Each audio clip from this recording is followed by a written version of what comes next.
श्रीमद् भागवत महापुराण प्रथम स्कंध पंचम अध्याय।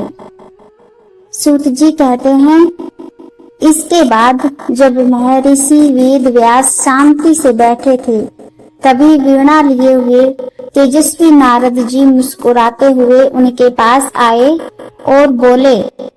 नारद जी ने पूछा, व्यास जी, आपने इतना बड़ा ग्रंथ लिखा, सब कुछ जान लिया, फिर भी आप दुखी क्यों दिख रहे हैं?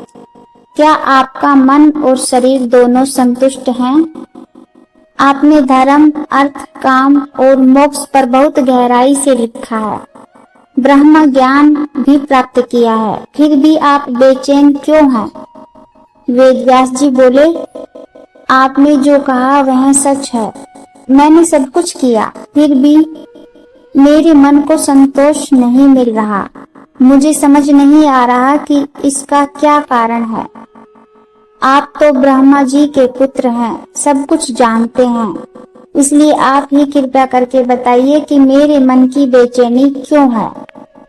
नारद जी बोले, व्यास जी, आपने भगवान श्री कृष्ण की महिमा का वर्णन बहुत कम किया है, यही आपके अशांत मन का कारण है।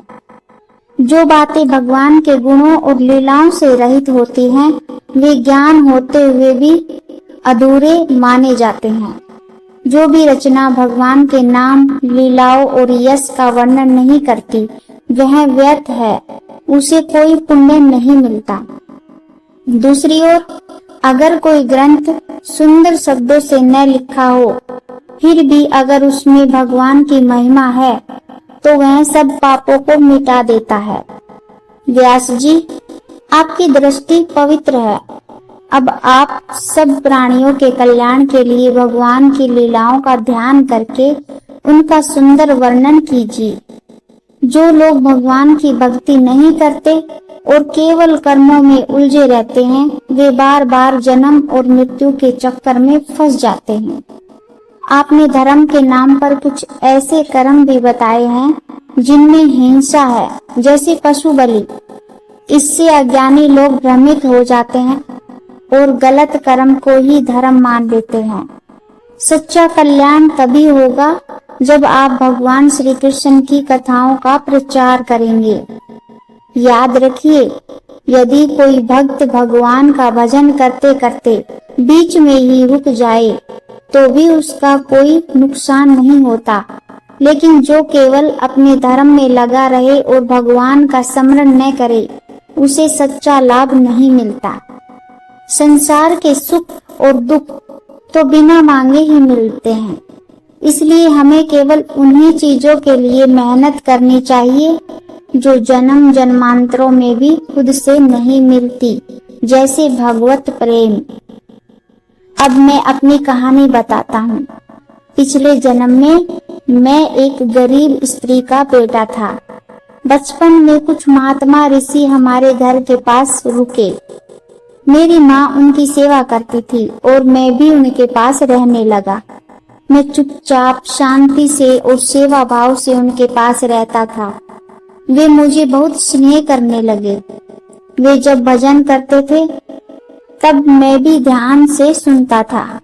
धीरे धीरे मेरे अंदर भक्ति आ गई। मेरा मन भगवान श्री कृष्ण की कथाओं में लगने लगा।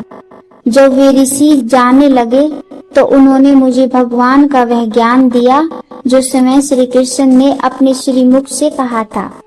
इस ज्ञान से मैंने जाना कि भगवान की माया क्या है और कैसे उनसे परम पद प्राप्त किया जा सकता है।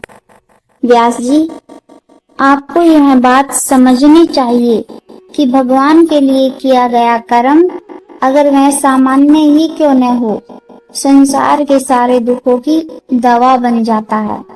जैसे जहर से ही जहर का इलाज होता है, वैसे ही भगवान को अर्पित कर्म सारे पापों को मिटा देता है।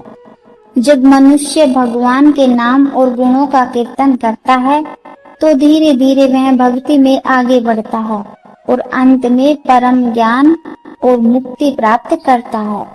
इसलिए व्यास जी, अब आप केवल भगवान श्री कृष्ण की लीलाओं और गुणों का वर्णन कीजिए। यही ज्ञान, यही भक्ति और यही मुक्ति का रास्ता है।